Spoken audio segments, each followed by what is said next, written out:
with host Vivian Velez is a program that breaks down important national concerns, events, and stories, featuring newsmaker interviews and compelling features to add context, clarity, and answer the questions on your mind. Every Sunday from 5 p.m. to 6:30 p.m.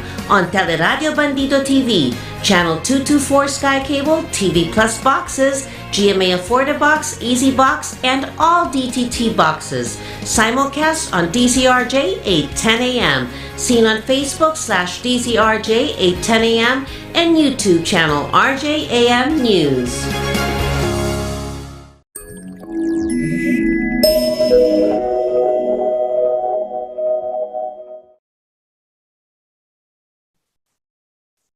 Well, good Sunday afternoon, everyone. You know, I'm always get surprised when we go on live at okay, but then hi, this is Vivian Velez. Once again, it's Sunday afternoon, and you are Dizzy RJ 8:10 a.m. Chit Chat with Double V. So medyo na-startled ako doon ng konti. Dahil ang ating medyo na late ang pasok natin, ano. But then, of course, this Sunday afternoon, it's going to be really exciting. Medyo 2 weeks na po na medyo hindi po tayo nakapag-live, no? But then, happy to be back. Okay. Hindi na ako magpapaligoy-ligoy pa because I want this, yung ating guest, you know, for today na ipasok na po natin at dahil po napakarami po naming dapat pag-usapan.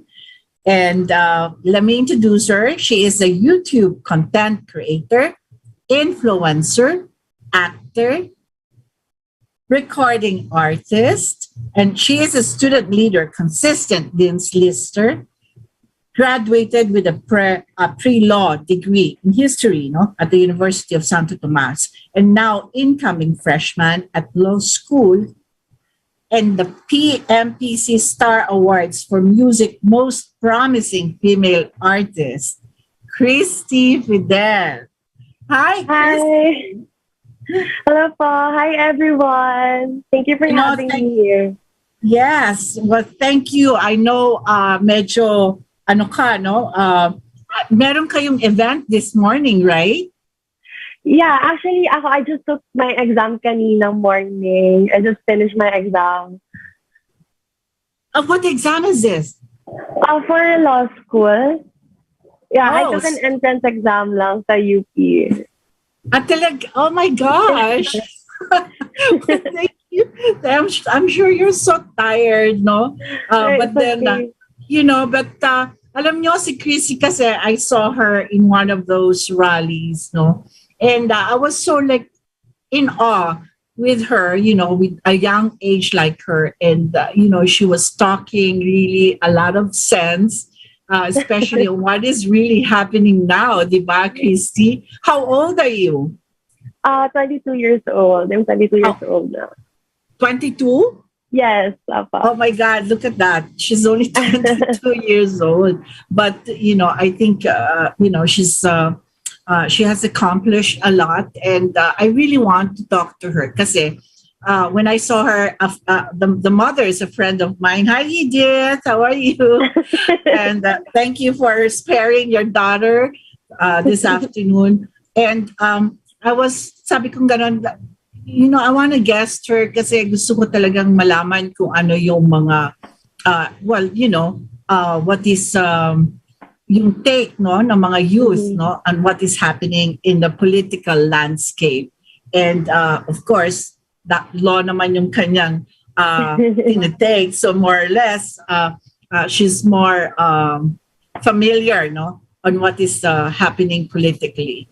And let me just put it in a parang in a nutshell, diba? Mm-hmm. Why it is important for a youth participation in political participation. Because we know for a fact that it's going to be 56%. Did you know that, Christy? Yeah, no, actually hindi. I thought minority ang youth Oh, when it comes to no, not this time. You are 56%. Wow. But of course, yung 56, kasi pag yung youth, pagka sinabi nating youth, that would be around 18 to, let's say, 30 years old, no? Yeah. But yung 56% kasi, nakuha nila yan dun sa 18 years old to 41 years old out of the 65.7 million registered voters. Para po yan sa May 9. So that's a lot. That's majority, Christy. Yeah. No. Okay.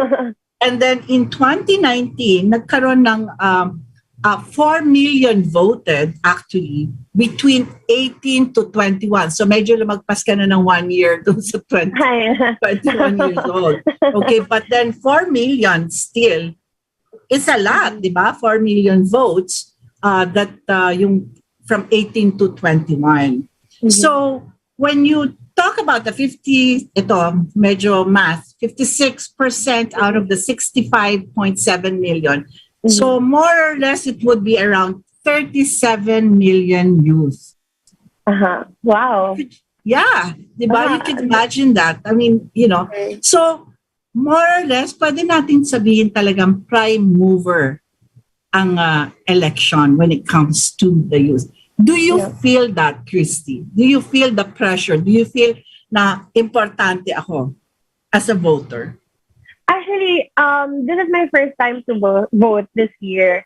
Yeah. And to be honest kasi, when it comes to my friends, ganyan, parang this year lang kami nakapag-usap-usap about politics. Parang recently, bigla kaming na-alert with what's happening. Kasi to be honest, ako before, I'm aware of what's happening in our country. Pero hindi ako ganun ka-vocal when it comes to my opinion. You don't involve yourself, parang gano'n.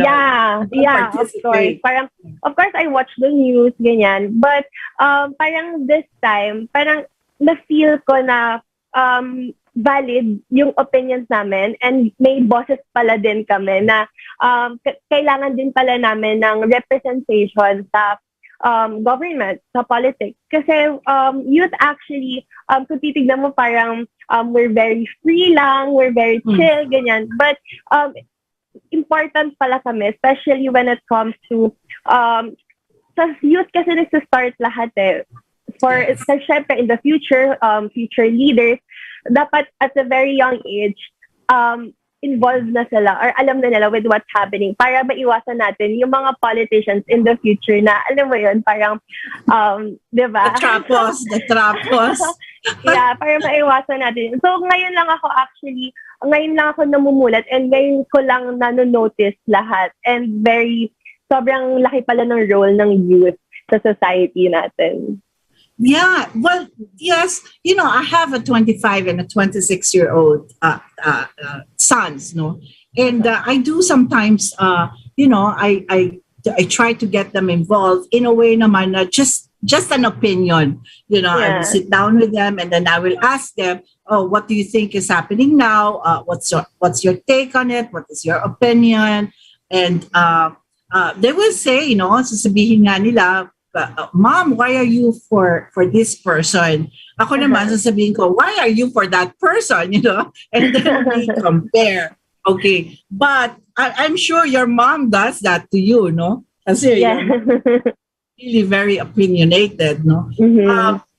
But you know, ang nanonotice ko lang, no? Kasi I think with the with the youth, no, it's really sometimes when I ask them, they feel discriminated.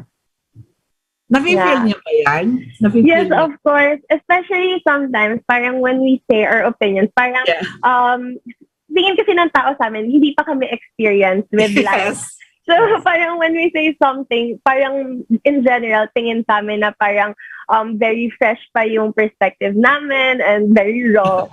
So, sometimes, Yeah, I noticed that. Kasi minsan, I ask also them, no, my son, sabi ko, why do you not involve yourself too much, you know, in politics? Well, sabi nga nila, kasi minsan they don't listen naman. Di ba? Yeah. Parang they don't listen naman because yun nga, as you're saying, wala pa naman kaming experience or we don't have enough experience. But, you know, ang sinasabi ko naman, because of the web, diba? Yung generation nyo kasi, yung generation nyo actually, that was, well, my son was born, you know, in the 90s, yung mga early part, I'm sure, 1995 or 1990.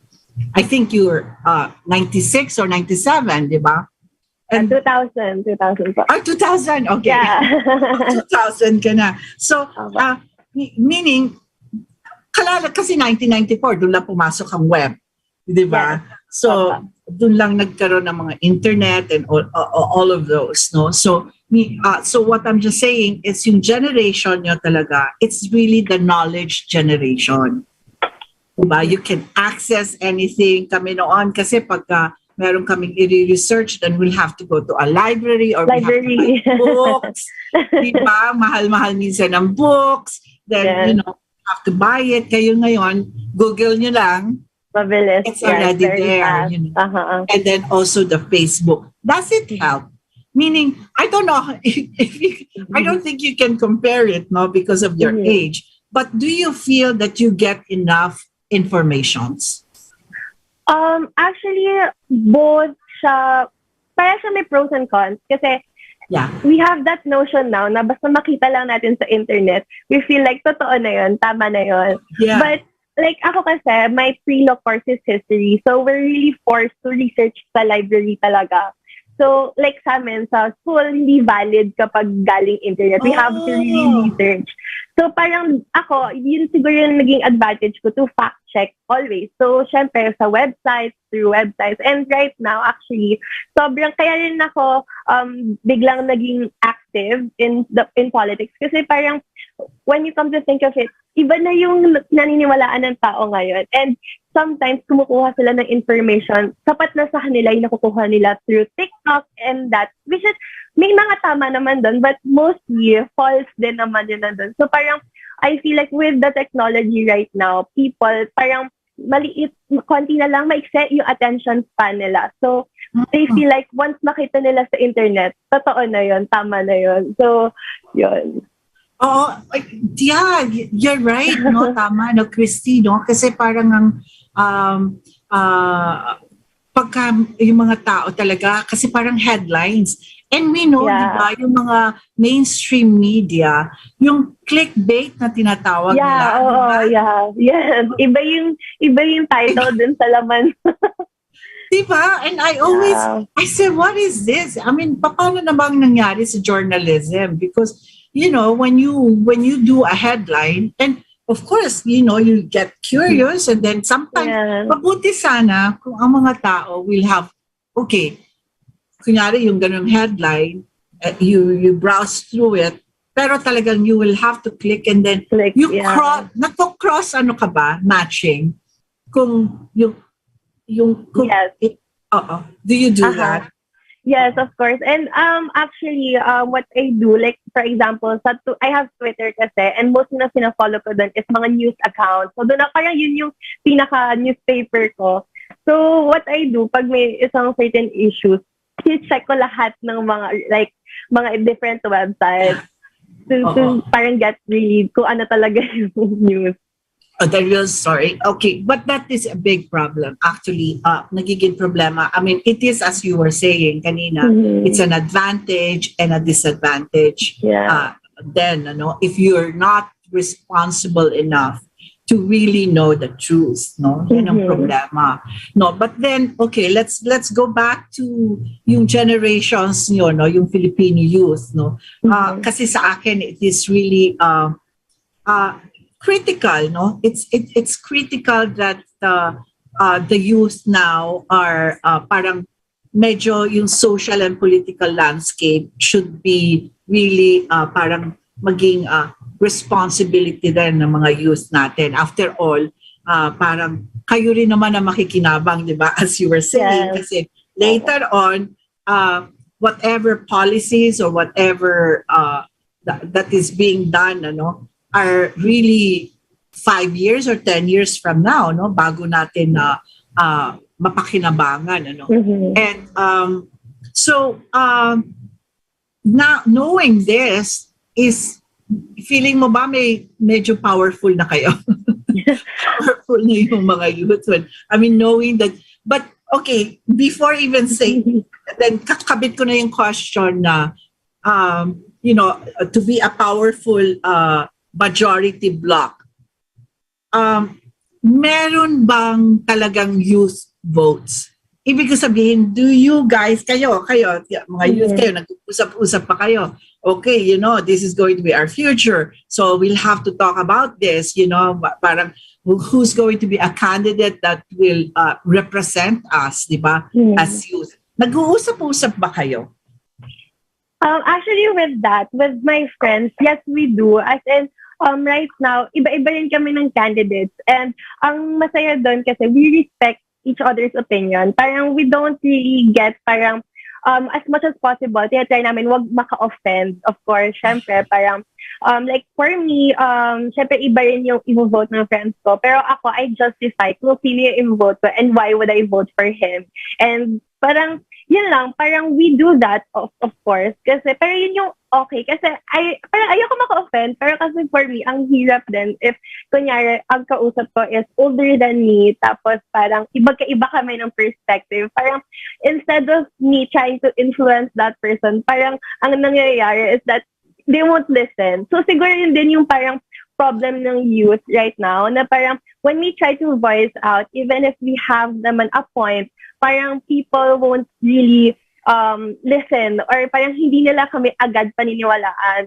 But at the same time, within our group, within the youth naman, maganda yung we respect each other's opinion, and parang we have this intellectual discussion na parang that's what we really want. Parang instead of focusing dun sa mga issues ng candidates, parang mas nagpo-focus kami dun sa platform nila, and yun, actually, mas dun kami nag-a-agree kung I am voting through their platform, not kung ano yung personality yun nila. Siyempre, part yung personality, but parang mas nasusold ako dun sa plan nila for our country.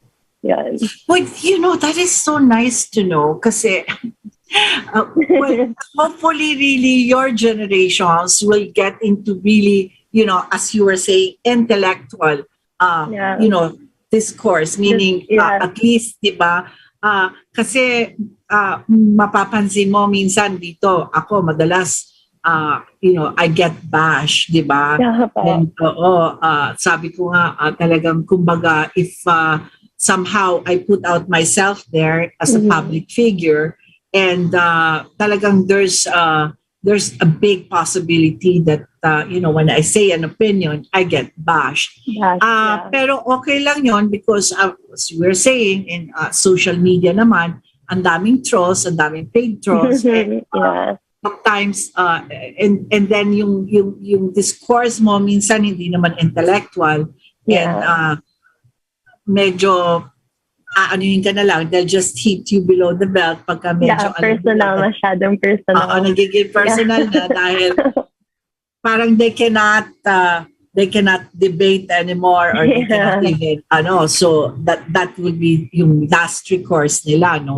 But yung mga ganon, do you have fears? I mean, ito also is my somehow my fear, no, for my kids, my children. Kasi ako parang kaya ko, I have a strong personality, and I've been, a public figure for so many years. Sa inyong mga youth, is it important what other people will say?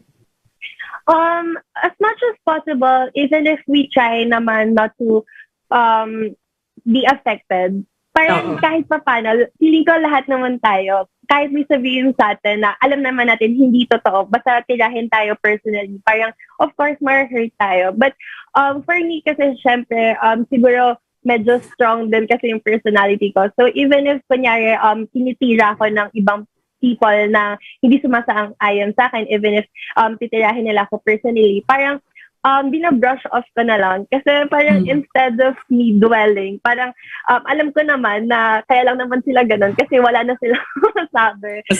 Di ba? Yeah, that's their last resort. Parang for me, panalo na ako nun kasi parang sila yung napikon eh. Parang gano'n. Correct. Ikaw talo.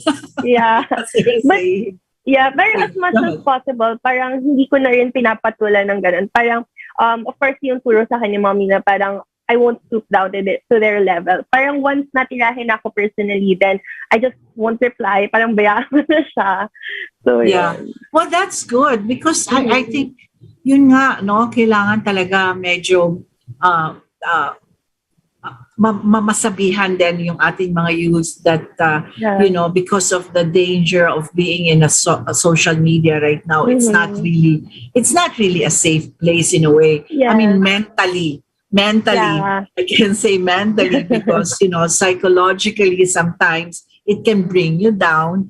And then sometimes, you know, maraming ganyan, no? Maraming away, especially now, election time. Yes, very toxic actually. Toxic. Toxic siya, di ba? And I'm sure not only in social media, but personally, even in school, di ba? Medyo, alam ko, maraming sa mga schools, minsan talagang may mga protest, diba? Sumasali ka ba dyan sa mga ganon? Actually, no, hindi naman. Parang, but I have a political party sa UST before. Parang we stand for, parang kasi na-establish kami after yung political party namin after martial law. So after, parang kami, what we do is, parang we're a community, tapos we have intellectual discussions there, and yun, parang mas okay yung ganon than when we rally kasi parang it's very messy, it's very magulo, and parang ang hirap. Parang wala napapag-usapan, ano? Yes. Puro sigaw lang, ano? It's very negative. So as much as possible, like right now, very effective actually in social media. Parang instead of us, parang actually mas effective yung pag ipapatrend mo siya on social media. Parang mas nakikita nila, mas maraming nakakakita right now. Especially hindi naman tayo pwede masyado mag-rally right now kasi, di ba, still a pandemic. Pero yun, parang ako personally, parang if I have an opinion against kunyari the government, or if meron man akong I want to voice out, parang I'll just write it on Twitter, parang as much as possible. Ayoko naman siya yung parang very toxic. Just, you know, just to say my opinion. Well, it's so different from our age. Yung age namin yun, Mendiola. And, I mean, really, you know, you go out on the streets, talagang, you know, you rally, you protest, and wala pa naman kasi social media. At wala pang Twitter nung araw. Pero siguro naman, if we're gonna have an issue na really, alam mo yung kailangan talaga mag-rally, then siguro ako, personally, if kanyari, there's gonna be another people power in the future, parang of course, makikiisa kasi parang I am for our country naman din. Yeah. Well, okay. Sabihin na natin hindi rally. Like for instance, yung mga what do you call that? Yung mga rallies na political rallies. Diba? Marami na ako nakikita.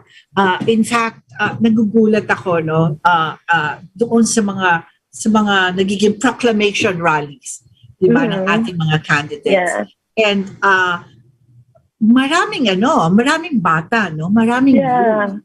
Oo. So, I don't know kasi alam naman natin, let's talk about the rallies yung proclamation rallies. Alam naman natin na may hakot system talaga. Yes. No?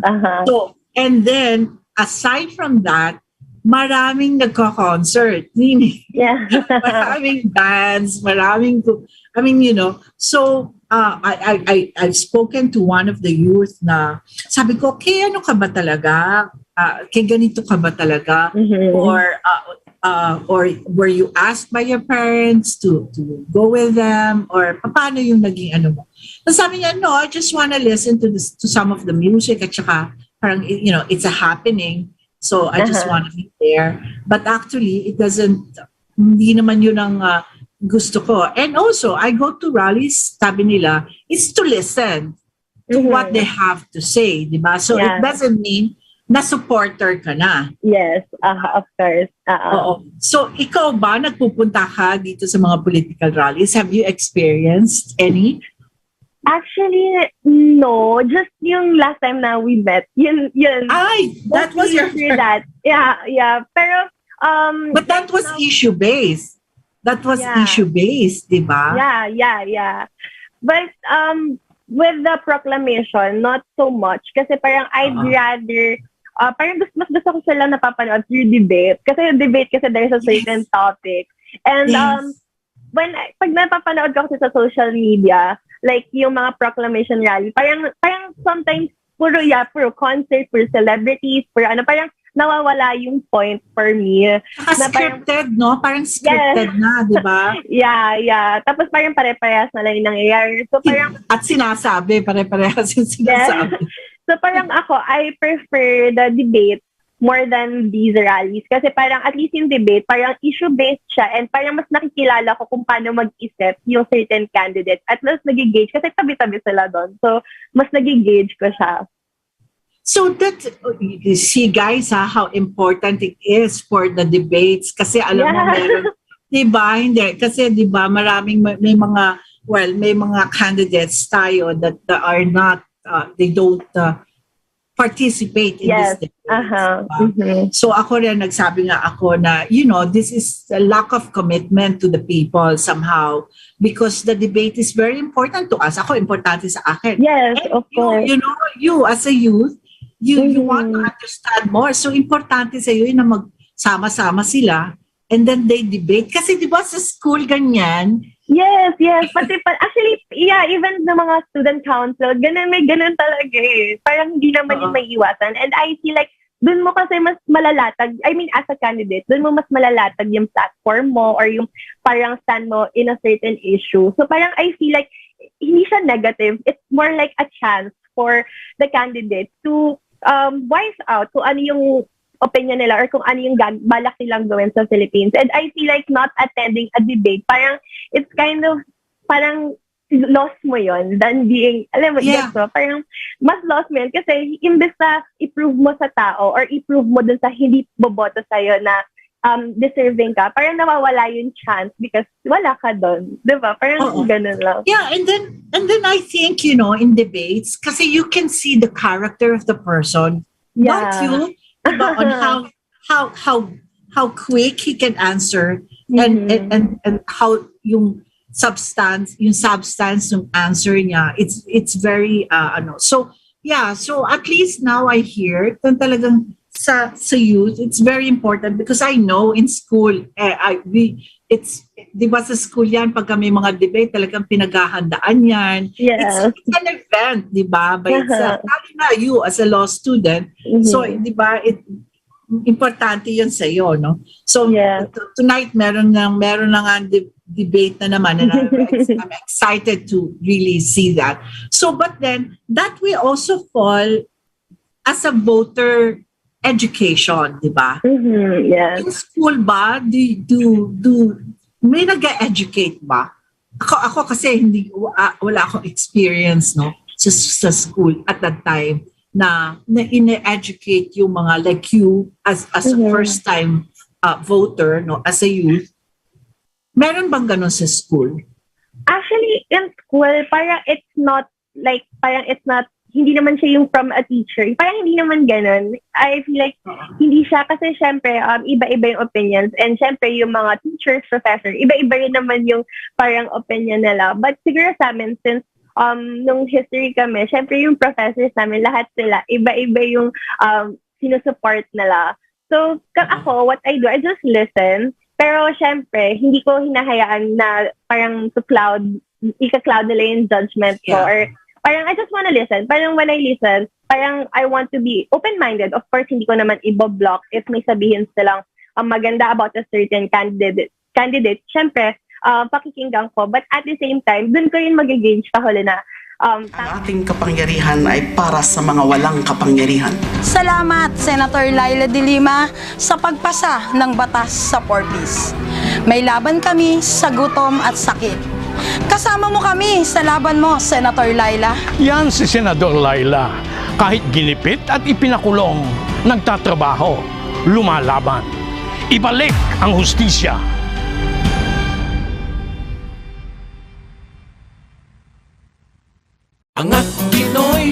Sabay-sabay babangon, angat Pinoy, angat ang hanap buhay. Mga kababaihan, iangat natin, angat tayo lahat.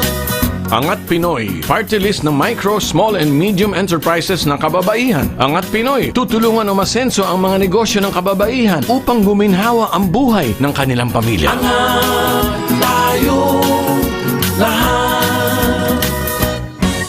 Tandaan, Angat Pinoy Party List.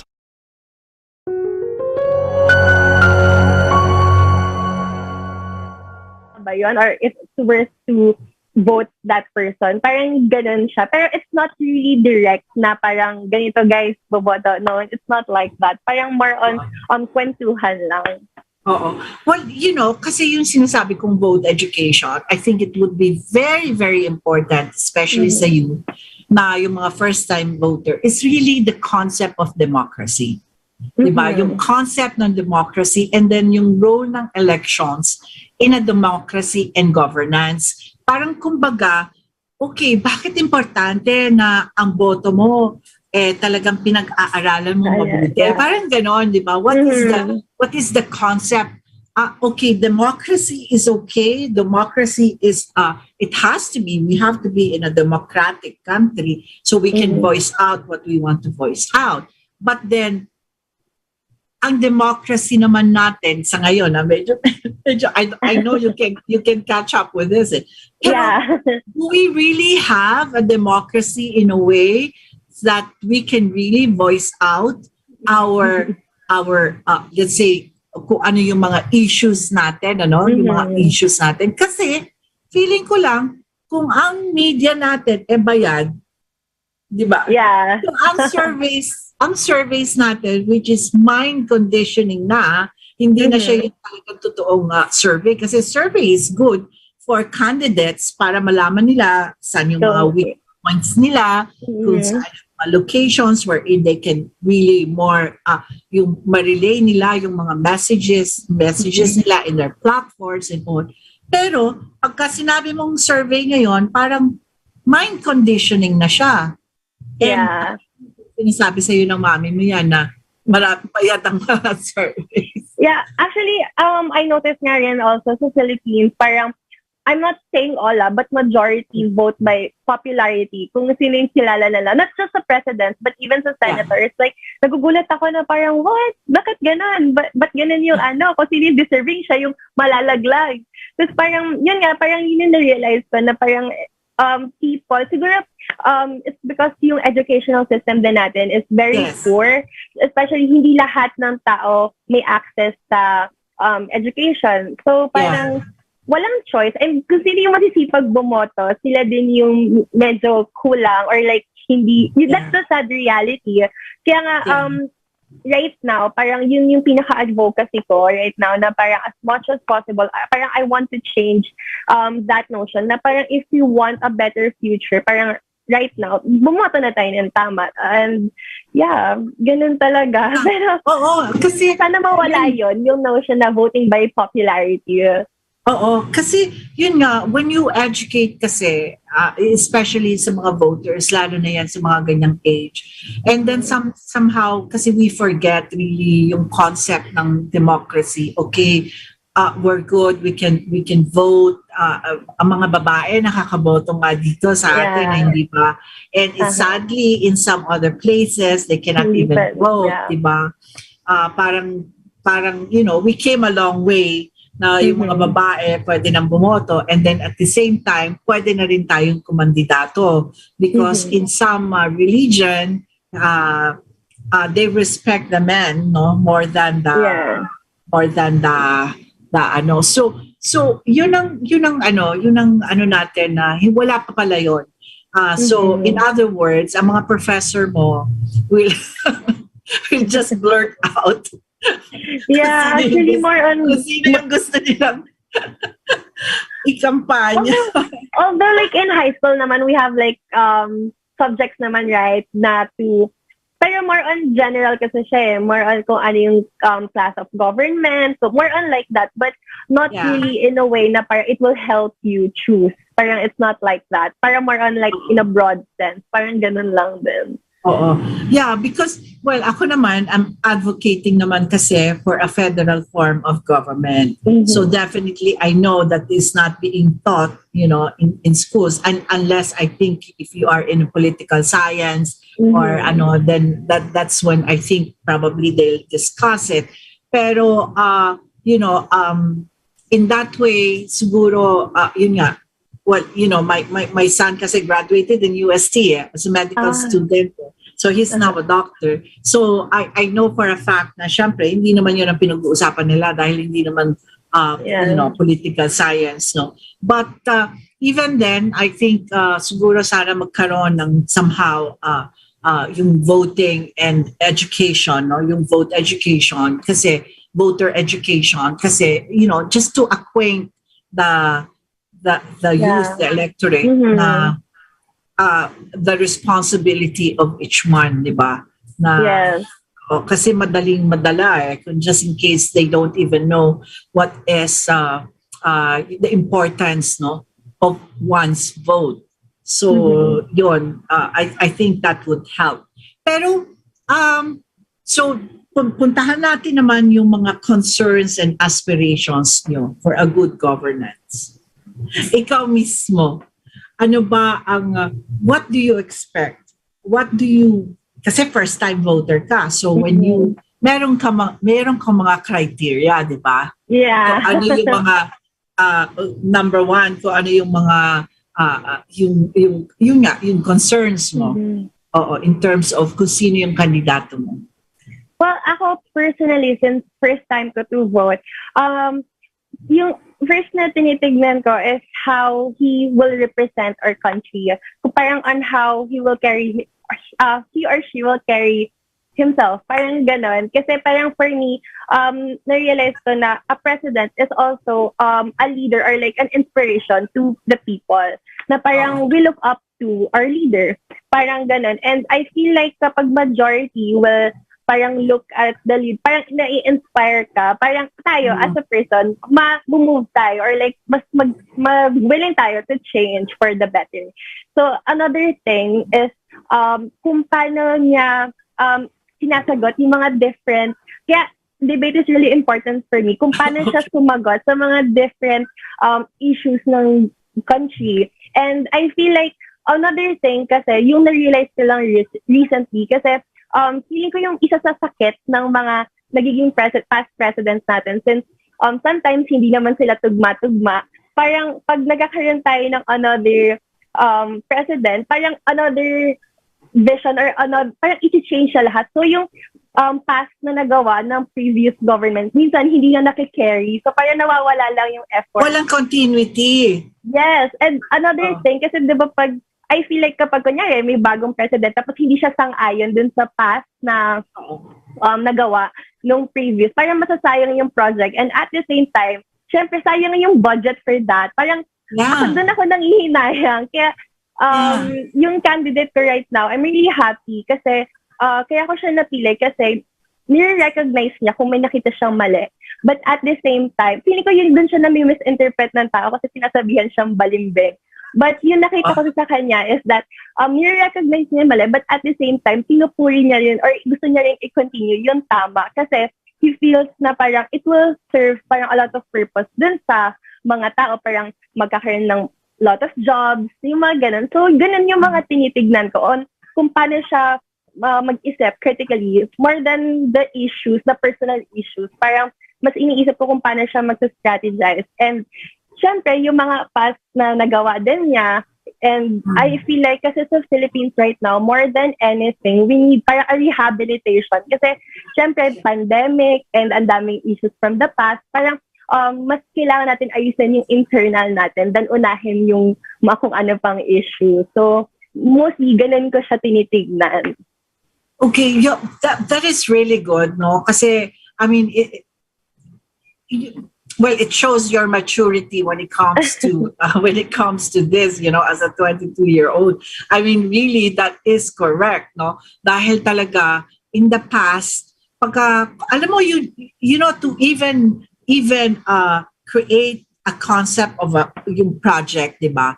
By the time na ma-conceptualize mo yan, ang dami mo ng experts, ang dami mo ng oras na pinaghirapan, kung sino-sino na yun, tinanong mo through the budgets and all of that. And then, pagka meron ng bagong eleksyon at may bagong presidente, talagang totally, as in, totally ibabasura mo. Sabi ko, Yeah. no, you know what I'm saying? So sabi ko ganun, sana naman na talaga hindi ganun because continuity is really very important. Yes. And then what else? I mean, what about education? Meron ka bang nafe-feel na kulang talaga when it comes to education? Yeah, syempre for me, importante rin na, kasi diba tayo sa Philippines, sa politically, parang wala naman masyadong criteria when it comes to parang yung educational background ng candidate. Yeah. So I feel like parang instead na, syempre, parang wala naman nagtatouch ng gano'n, na parang walang nagsaset ng criteria. So as a voter, parang ako na mismo sa sarili ko, mas titignan ko rin kung anong educational background nila, kung ano yung natapos nila, and if connected ba sila or may alam ba sila sa politics. Kasi parang ang hirap kasi if yung mag-handle ng isang country is walang pinag-aralan or walang, I mean, yeah, kailangan siya kasi it's not just, actually, hindi ka, like for me, hindi enough kasi yung outreach or ano, kasi parang anyone can do that. Lahat ng may pera can help people. Kaya doon ako nagtataka na parang bakit ang daming kumakandidato pero ang ginagawa nila is nag-outreach sila. Yun yung hindi ko maintindihan. Of course, syempre gusto nila makuha yung pulso ng masa, but at the same time, parang nawawala yung essence ng pagiging leader pag ganun. Kasi I feel like anyone can do that. Anyone with the money can do that. Can do outreach, can help. Siyempre, importante yun. Pero, siyempre, kailangan din natin ng marunong sa law and at the same time, marunong talaga mag-govern ng tao. Kasi, siyempre, paano tayo a-ascenso if... Management, no? Yeah. And actually, nagugulat nga ako kasi like, sometimes yung pag nakakausap ako ng mga, kasi pag nag-grab ako, pag nagmamadali, parang kinakausap yung driver about ganyan, just parang, like one time, yung nagpapaspa ako, parang sabi ng manicurista, he's voting for this certain candidate kasi nangako daw na libre lahat pag nanalo siya. Wow! And I was surprised na parang, bakit ganun yung mindset natin, na parang gusto natin ng libre. Well, totoo, ako, for me, okay naman na yung healthcare natin, yung marami tayong benefits. But at the same time, parang hindi ba pag ini-instill natin sa tao na libre lahat, parang tinuturuan natin sila maging tamad. Parang gano'n yung for me. Kaya parang sobrang kasi actually, tita, hindi naman ako politically before, but nung nakita ko si itong certain candidate na gumagawa siya ng way to create jobs sa people na parang instead of just giving money sa tao, parang ginagawa niya ng way para matuto sila to manage their money or to manage everything. Yes. Parang doon ako nagulat kasi parang it's very rare for a politician to do that kasi normally yung politicians, they're just gonna give money, they're just gonna give... Yeah, pero parang siya, tinuturuan niya yung people to parang magsumikap and it's really amazing. So yun, doon ako nabilib. Yeah. Tama. You know, I'm so surprised that you're even aware of that, you know, at a young age. But what about track records? Does it, yung mga track record, I mean, do you really look into their past and, and see na who are the would be the best of all the candidates? Meron kang ganon? Syempre, tinitignan ko rin yun. But, kasi parang wala namang malinis na politician yun. Parang everyone has, parang meron silang skeletons in their closet. Parang everyone meron talaga. Lalo na kapag titignan mo from the past. Pero siguro isa yun, pero not really doon nakasalala eh. Parang syempre, I believe na parang lahat naman ng tao can change. But at the same time, actually it depends kung ano yung ginawa nila in the past. Siguro kung it's very sobrang pag walang, kumbaga hindi nila napagbayaran, then I don't think na parang they deserve a spot sa government if walang na-serve na justice. Pag-uusapan natin yan, medyo mahaba-haba yan. And that's when I was really amazed on how you talk to the people. And then, ay nako, ang dami-dami po talagang tao, thousands of people were there, but I was so amazed on how she talks and how she was, saying her piece. But before that, let's pause for a commercial.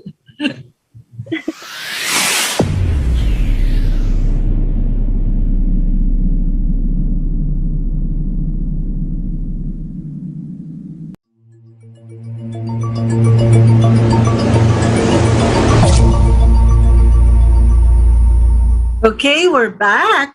And we're back with Christy Feder. At, she's only 22 years old, but, talaga namang itong youth political participation ng ating topic, talagang she is really the best person for this. To really, the insights of the youth. Okay. So ito yon yung nakabinbin na tanong natin din kanina, yung kanilang mga track record.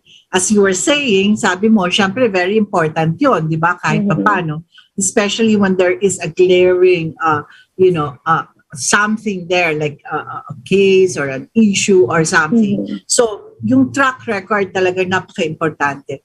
When I saw you, there is an issue kasi, di ba? Yeah. Are you free to share that or yes, okay ba yun? Okay daw. Yes, okay daw po. So, yeah, yung night na yun kasi we're talking about the 203 billion na utang sa Philippines. Estate tax, yes. Yeah. So, actually, nagulat ako nun na parang bakit siya, parang, paano ba? Pag yung normal ng mamamayan, yung parang mabilis sila mahuli, mabilis talaga. It's really easy na ipakulong or anything. But when it comes to people na like that, especially running for a position, parang bakit hirap the na hirap? The highest position in land. Yeah. Okay. Yeah. So, but hirap na hirap sila. Alam mo yun, parang if hindi pa i-voice out ng tao, parang, or minsan hindi rin nakikita ng tao yung ganong issues. I don't know, are we being selective ba sa mga pinaniniwalaan natin? Parang, dun lang nakakasama ng loob kasi it's really unfair, especially dito sa bansa natin. Kasi yung mga issues na ganon, parang binabrush off lang na actually I think it can be a ground for disqualification kasi syempre, diba? But walang nangyayari and at the same time, parang I find it really unfair kaya sobrang sumasama yung loob ko kasi that amount of money, sobrang daming matutulungan na and mababayaran na yung utang natin. Ang daming pwedeng gawin. And I feel like kailangan natin. But yung government or like yung kailangan maningil, wala parang hindi enough yung efforts nila. I feel like takot ba sila? Parang it's really, ang dami kong questions regarding that and it's really unfair. So, sobrang nakakasama lang ng loob. Well, I mean, look at that, no? Parang kasi, it gives you a different kind of, parang injustice somehow, di ba? Yeah. I mean, as a youth, as a 22-year-old, beautiful girl growing up and taking up law and stuff like that, and then for a fact that there's something wrong with it, diba? So kami din, when we thought about it, sabi nga nila, that's only politics, they're brushing it aside. Sabi ko naman, well, kung hindi pala sa politiko, we won't even know, we will not even know, diba? Yeah. Diba? Hindi natin malalaman. Ako, I didn't know. Hindi ko alam yung 203 billion na meron palang gano'n. It just so happened that somebody has to say it because the one who's going to yung front runner natin actually is the one that has utang of 203 billion. So, that alone will send you parang a chilling, what is this? I mean, how can he be in that kind of position that he will have the chance to be the president, but he himself doesn't pay taxes. Meron siyang si Marcos Jr. na po yung pinag-uusapan. Just to be clear, baka akala nila ibang politiko. But that is what it is a question. It's a valid question, Christy, kasi somehow that leaves a parang a bad taste, diba? In a way, tama ka rin na bakit yung mga ibang agency are not really pursuing, diba? Yeah. In collecting. And sabi mo nga, yung mga iba nga parang konting lang yung mga penalties and surcharges and all of that. Talagang kailangan masingil. So yes, that is really a valid point. And then yung track record naman ng mga achievements, importante rin yun sa'yo. Yes, of course. Of course, kasi syempre through that, parang dun mo rin maani yung experience nila when it comes to parang being a politician. Syempre, it's really important kung ano yung mga nagawa nila or kung, it's really important. Actually, when you come to think of it, parang yun yung mga criteria na parang feeling ko sa ibang tao, yun yung inuuna nila kung ano yung nagawa nung person.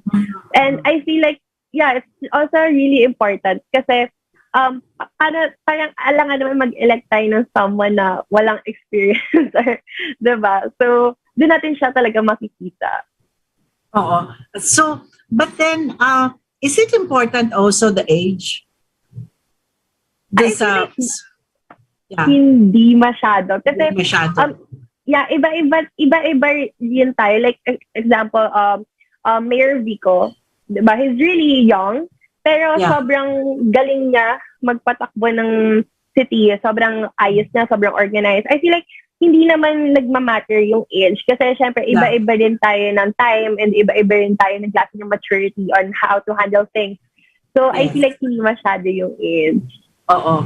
Ang importante kasi is, I think, really is, of course, like you're 22, but you're very mature when it comes to some issues, no? And I can say the same thing with Isko, no? Si Yorme, kasi because his age is 47, but actually he's been in politics. I mean, he's been in government service for at least 25 years already, almost 25 years.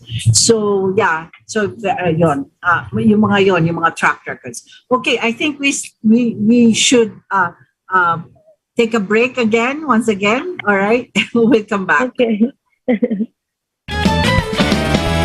PBA, party list for youth.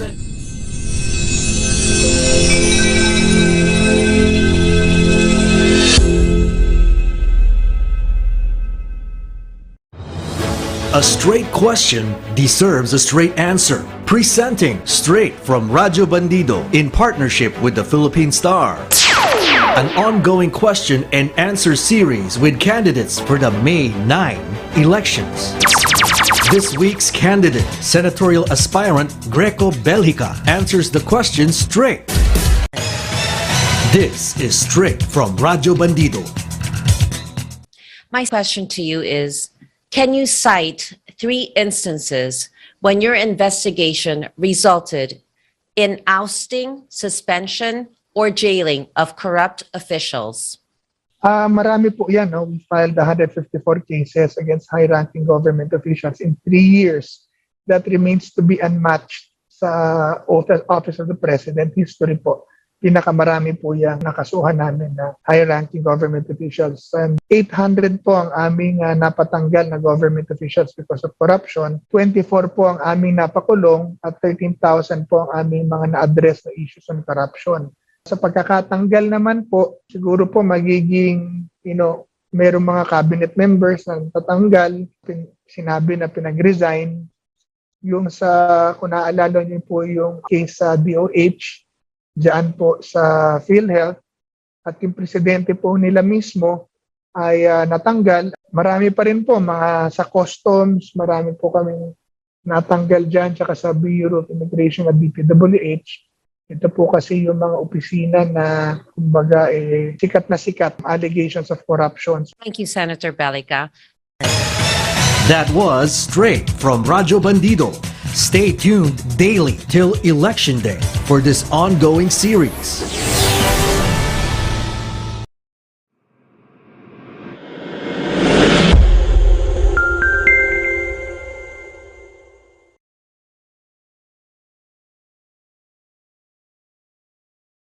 58. 58. 58. 58. Alam niyo ba ang numero ng Lunas Party List? 58. Ano? 58. 58! 58. 58. 58. Kayo talaga! 58. Pag may problema, may Lunas! Lunas Party List! 58. Guys, palabas na ng ospital si May pero kulang pa daw siya ng 10,000. Ambagan sana tayo. Sige. Dito nyo na lang lagay kung magkano yung kaya nyo. Ako naman nakaisip nitong ambagan, kaya akin na lang ang sobra. Maliit man o malaki, ang korupsyon ay korupsyon. Kapag hinayaan, sisirain ito ang kinabukasan ng bayan. Kaya maglakas loob sumigaw ng, Hindi sa'yo yan! hindi sa'yo yan.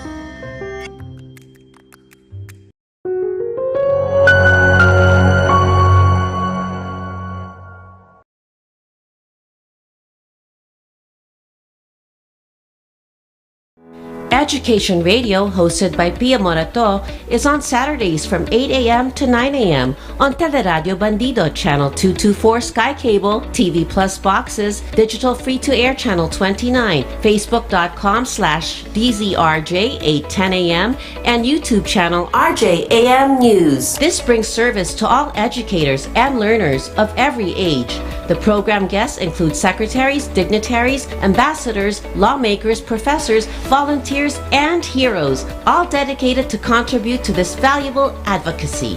We take the streets to the classroom and the classroom to the streets.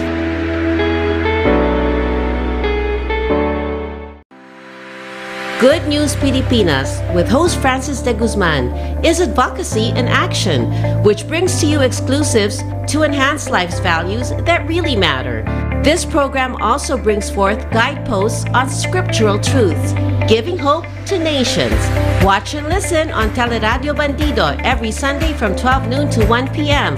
on Channel 224 Sky Cable, TV Plus boxes, digital free-to-air Channel 29, DZRJ 8:10 a.m., Facebook.com/DZRJ 8:10 a.m., and YouTube channel RJ AM News. Chit Chat with Double V with host Vivian Velez is a program that breaks down important national concerns, events, and stories, featuring newsmaker interviews and compelling features to add context, clarity, and answer the questions on your mind. Every Sunday from 5 p.m. to 6:30 p.m. on Teleradio Bandido TV, Channel 224 Sky Cable, TV Plus boxes, GMA Affordabox, Easy Box, and all DTT boxes. Simulcast on DZRJ 8:10 a.m. Seen on Facebook/DZRJ 8:10 a.m. and YouTube channel RJ AM News.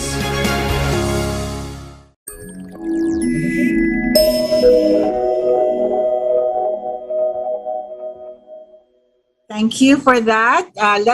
Christy, basahin ko lang yung mga ating mga ibang comments dito from Maria Ramos. Good evening, Ma'am Vivian. Solid disco. I felt sad explaining to my first-time voter niece how the politics evolved just between the fight of the pula and the yellow pink. Nafe-feel mo rin ba yun? And then Angelo Redaha, good evening, good PM, Ma'am Vivian, happy blessed Sunday. From Malolas, Bulacan naman siya, si Camila Ann Robedillo. And of course, si Will Romero, he's watching live from England, UK. Solid Yorme kami dito. And then kay R. Adler, good afternoon, Ms. V. More power and God bless you and your program. Much love. From Los Angeles, from LA, California naman siya. And then, of course, kay Beth Puche Belido. I hope I said it right. Okay, love. Ayun, marami siyang mga blue hearts. And si Chris Gon, ang sabi nga, debates count especially in political exercise election. Yeah. Tama yan. And we're going to have a parang a debate, no? Mga 7 o'clock yan. Di ba mga 7 o'clock? Yeah. So now, okay. So, yan, first-time voter po si Christy. Si Christy, first-time voter siya. And I think it would be very exciting for you. Alam mo, natatandaan ko rin nung first time nag-vote ako, parang, yay, sabi ko, parang I have a power, Yeah. and parang, the first time na akong boboto, and parang I have a voice, parang it is like, it's parang, to be given a right to vote. Parang it's a good equalizer, di ba? Yeah. It equalizes everyone. Kumbaga, mayaman ka, mahirap ka, middle class ka, whatever, educated ka ba or hindi ka educated, things like that. Everyone can vote, di ba? That are registered. And as a first-time voter, meron ka bang pressure or okay lang, excited ka lang? Super excited, and at the same time, parang it's kind of scary kasi parang, syempre, I have this anxiety na parang, what if yung iboto ko biglang mag-iba? Yung ganun, parang, di ba? So, parang yun yung mga naiisip ko. But at the same time, mas excited ako kasi I feel like parang may ambag ako sa society pag mag-vote. Parang I feel like if ever in the future may opinion ako, parang mas may karapatan ako. Kasi di ba yung iba parang sinasabi nila na parang mali thinking yun eh. May sinasabi nila na parang hindi ka bumoto, wala kang right to parang pero yung sa akin, right to say something or even opinion. Yeah. So parang yun, pag ganun yung sa akin, parang I feel like may nagawa ako. Kahit it's just a small thing. Parang I feel like may nagawa ako for the future and I feel like may nagawa ako for the country. Oh, but do you think, kasi yung mga iba yung sinasabi nila na napaka-opinionated mo, hindi ka naman pala bumoboto. Kasi di ba meron mga gano'n. Yeah. Marami naman na talagang hindi naman sila bumoboto. But I don't understand that, di ba? If you are very much aware and very much, participating, di ba, in the debates and all of that, but then hindi ka naman pala bumoboto. So I hope it would be really nice for you to have that experience of voting, no. Ngayon may tatanong lang ako, no, kasi as a first time voter, ito ba sumasama ka ba sa trend? Yung sinasabi nila na kasi ang survey, as we know, it's all paid, but then kunyari kayo magbabarkada, ikaw lang ang katangi-tanging kung sino yung binoboto mo and the rest are voting differently. Do you get swayed with that? Actually, no, hindi talaga. Kasi yung mindset ko is like, I'd rather vote for someone na kahit hindi siya manalo, at least sinuportahan ka siya until the end kasi naniniwala ako, than to change my vote kasi feeling ko yun yung mananalo. Kasi if everyone will do that, parang hindi natin makukuha yung best na leader. Parang I feel like it's not about being kung sino yung winnable or not. Kasi since before, ganun yung mindset ng tao. And ang dami nating nasayang na leaders. Like si Senator Miriam Defensor before, sayang, very sayang. So I feel like ako yun yung lagi kong principle na parang if it's my time to vote na, I won't get swayed na kung sino yung sikat or kung sino yung leading sa survey. Parang I'd rather to vote for someone na pinaniniwalaan ko yung platforms and mas doon ako sang-ayon sa plan niya for the country. Oo. Okay. Well, that's good, ano? Sana lahat ng mga youth ganyan. Kasi I think we will have a better country and a better position-wise in a way of yung government services, kasi napaka-importante yung government services natin. Especially as you were saying, babangon pa tayo sa pandemic, but actually we're still, di ba? Hindi pa naman nila inaangat, hindi pa tapos yung pandemic, but I can see other people economy-wise, medyo talagang nagpipick up na tayo. And for the last 2 years ba, how did you survive as a 21 and 22-year-old? Paano ka nag-survive? Actually, during the pandemic, parang mas, like personally, parang mas na-discover ko yung things na, parang nagkaroon ako ng new hobbies. Like, kami ng sister ko, nag-open kami ng bake shop. And then, yeah, tapos parang nag-release ako ng song during the pandemic. Parang at least, mas na-explore ko yung hobbies ko. And then right now, papasok ako ng law school. Parang at least naka-explore ako before maging seryoso ulit. Okay, yung mga the ones that tuned in late na, no, kasi po si Christy talaga is a singer also. And ano na yung mga kanta mo, yung heto na Heto na naman. And then yung debut single to is Teka Teka Teka. So both medyo theme niya is pandemic. Pero ano siya, do you write them yourselves or you have a composer? Actually, it's written by Direct Joe Ventan. Tapos ako lang yung nag-interpret. I see. Can you give us a little acapella? Pumili ako ng konting acapella. Para lang marinig natin si Christy a little bit. Oo. Ito, impromptu. Yeah, very... sige. I'll sing may Teka Teka Teka. This one of my favorite songs. Alright. Huwag kang lumapit muna. Teka, teka, teka, wait lang ha. Alam mo bang miss na kita? Pero sandali pa, time first ha. Darating din ang araw. Muli tayong makikita. Pero ngayon, kaway na lang muna. Oh my God! Nakita mo yan? Ang ganda. Matalino na, maganda na, ang ganda pa ng boses. Thank you po. Thank you po. So nice. Okay, so we still have time, in your industry kasi nandyan ka naman na, as a young, ano yun na natin, matapos na tayo dito sa ating politics conversation. Pero dikit din ito, no? Kasi sa ating industriya, sa aking industry, yung audiovisual industry, you're an actor yourself and very much affected talaga ang ating industriya, no? In terms of, alam natin, for a long time, 2 years, sarado po ang mga cinemas and so hindi po tayo nakakapagpalabas or we're not able to produce. Your mother is a producer herself, so she knows this. And nung unang nagkita kami at una kaming nag-usap, yan ang pinag-usapan namin on ang take ng well, sabihin na natin because I am for ISCO and very important sa akin yon when I talk to him kung ano ang take niya, no? Kung anong pwede niyang gawin sa industriya.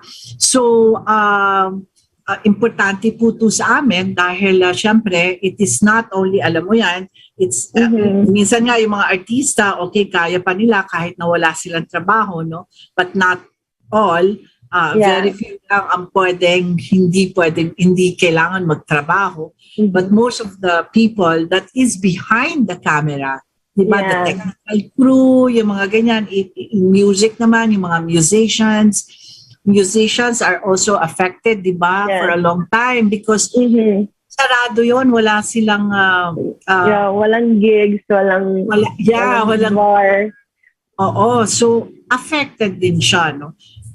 Now that the economy is opening up and what do you see? How can you paano ano kaya pwedeng whoever is going to be the president, of course, si Isko, I know what his plans are, no? Pero ikaw, as a young artist, what do you think? What do you expect from the government? Para matulungan tayo. Well, siguro one thing is, I feel like kasi when it comes to entertainment, the entertainment industry, parang people view it as like private Parang siguro it's really hiwalay. Pero I feel like not just siguro sa mga artists, but in general, kasi parang yun yung nalileft, sports and entertainment. Sila yung nalaano. Siguro I feel like sana magkaroon sila ng focus na parang siguro like di ba sa like other countries, they have this universities for arts, for the arts. I feel like sana magkaroon tayo ng ganun. Kasi we have a lot of people na may potential talaga na hindi nabibigyan ng highlight or like parang ang daming, parang yung arts natin dito sa Philippines, hindi siya, parang least priority siya. So I feel like sana yung next, my hope magkaroon tayo ng highlight, mabigyan tayo ng chance na I feel like it's important din naman kasi through that, ma-recognize din yung country natin worldwide. I feel like it can be a start. So, I feel like sana magkaroon ng focus sa entertainment in arts industry in general. So, yun, hopefully, sana. You know, kasi naman tayo, di ba, especially here in Asia, pagka sinabi mo kantahan talaga, even abroad, di ba, Christine? Yeah. I mean, my God, your voice and pagka Filipina, pagka mga Filipinos, pagka sinabi mo abroad talaga, alam nila parang kumakanta talaga. Tsaka maganda ang mga boses, And we're so proud of that. But then, talagang gapang. Then, in terms of parang sariling sikap. Sariling sikap, even in promotion. At least, ikaw na nga yung nag-produce, ikaw na lahat. At least to help you out promote, di ba? Kasi, do you feel sa industry mo, yung competition with the other, I mean, of course, yung mga musicians abroad, di ba? Na, who's making it, making a lot of money actually. Yeah. Once you get even one hit, talagang malaki ang benefits, no? At saka yung in terms of money, no? Ikaw ba, nafe-feel mo ba yon na parang hindi, parang kulang na kulang? Support. Yes, of course. Kasi syempre ako palanood ako ng YouTube and all na parang sa other countries. Copyrights, yung mga ganon. Yeah, parang very active din. Like for example, sa other country, parang pag may sumikat na when you say play or ano, parang binibigyan sila ng recognition ng government and then they're gonna support. Dito sa atin, parang it's not like that. It's a kind of a different. Parang hindi sila nabibigyan ng highlight. And like kunyari, theater dito sa atin, parang it's not that parang nabibigyan ng support. Like unlike sa States na kapag, example, yung Hamilton, parang recognize nila ng White House and sobrang promote sila and all. Parang yung government nila parang really natuwa dun sa play na yon and nabigyan sila ng recognition and through that sobrang kumalat siya worldwide. So I feel like sa atin kulang pa yung ganon, especially sa theater, parang namamatay yung theater industry natin dito sa Philippines and I feel like a part of it, very kulang tayo sa arts and culture in general because parang ewan ko, parang for me hindi siya masyado nabibigyan ng highlight and hindi siya nabibigyan ng importance. Oo. Ako naman, ang sinasabi ko nga na ang kailangan talaga is really, for now, is really subsidy. It has to be subsidized, di ba? Somehow na talagang para matulungan tayo ng government. Parang yung ginagawa ng Korea, ng South Korea, doon sa mga artists nila. And, even the films, makita mo ngayon, yung sa Oscars, sila na yung mga nanalo, nag-best picture and all of that. So may recognition talaga. I mean, if alam naman natin yon that has to be promoted. Hindi naman po pwedeng kahit na napakagaling mo na at napakahusay mo, if you are not being promoted, talagang walang mangyayari. And I've talked to Isko about this and he really recognized the fact na talagang sabi nga niya, alam mo napaka-importante po yan, Ms. V, kasi yung culture, especially even with tourism, no, sabi niya, na-recognize niya yun na it will help, in a way na parang through audiovisual, through music, we can promote the Philippines. Yeah. So parang part siya ng tourism, di ba? Oo. So yun, napaka-importante po yun kasi nasa industriya tayo niyan and sabi ko nga sana may awan Diyos na he keeps on saying sana siya nga yung manalo because he understands it very, very well na naintindihan niya itong business na ito. So, in partings, no, meron lang akong isa pang gustong tanong lang, one last na itatanong ko lang din sa iyo. At I'll put you on the spot. Okay lang po. Talagang meron ka na bang napupusuan na magiging kandidato mo dito sa itong sa election? I mean, you're free to say no or you're free to say yes if you want to share it. Yes, I'm very vocal naman about it. Parang si kay Mayor Isko talaga ako na-inspire, and at the same time parang kasi ang bilis niya kumilos. For me, ang bilis niya talaga kumilos. And at the same time, I feel like he knows kung paano tayo iaahon. Kasi he's been there from nothing, as in walang-wala siya before. And right now, look at him. Parang nakaka-inspire siya even to a normal person na parang when you see him, parang kung kaya niya, feeling ko kaya ko din. And at the same time, he knows the feeling na mawalan ng walang-wala. And at the same time, alam niya din yung feeling ng like natin na nasa entertainment industry. So, I feel like halos napagdaanan niya lahat. And I feel like through that, parang enough experience niya na yun to makita kung ano yung problem ng isang country, and at the same time, i-address yung problem. And I love how he thinks. Very, open-minded. Very open-minded siya. Like, if networker.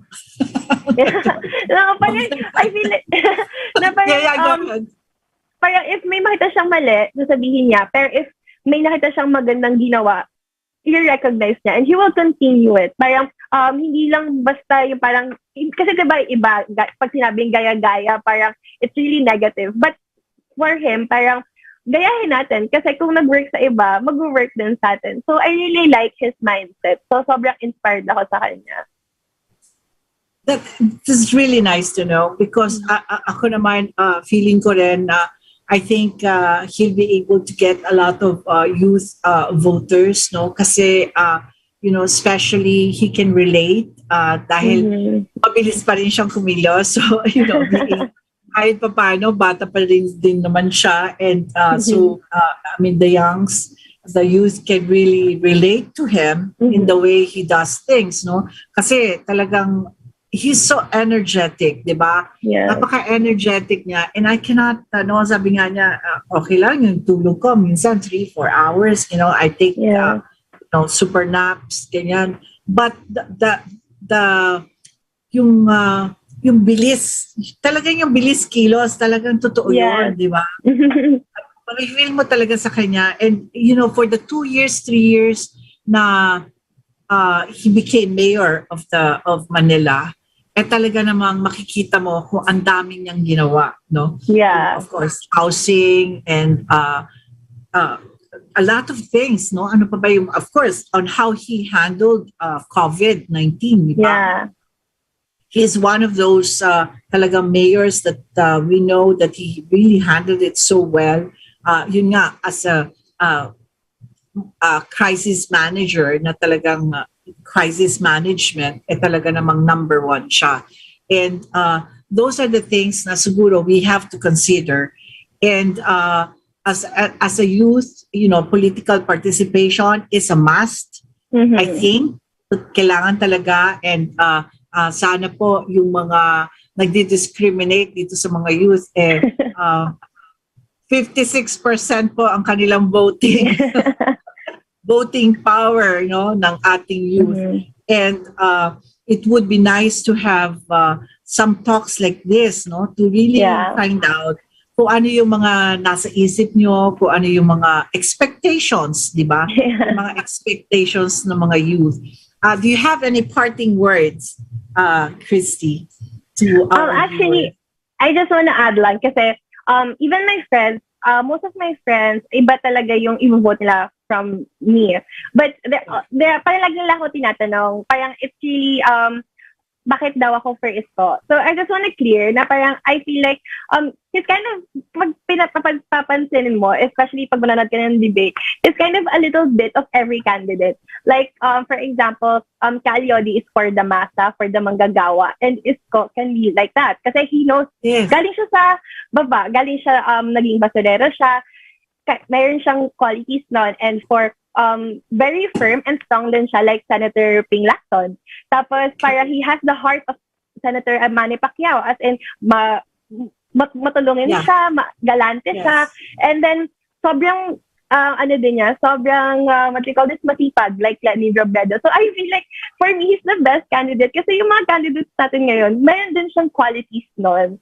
So I feel like parang nasa kanya lahat ng good qualities ng mga candidates na yun. So I feel like, for me, isa yun din sa parang kaya siya yung i-vote ko. Yeah. Oh my God, that's a really nice way of putting it. Really, thank you, Christy. Talagang it's a good insight, and it's so refreshing talking to you.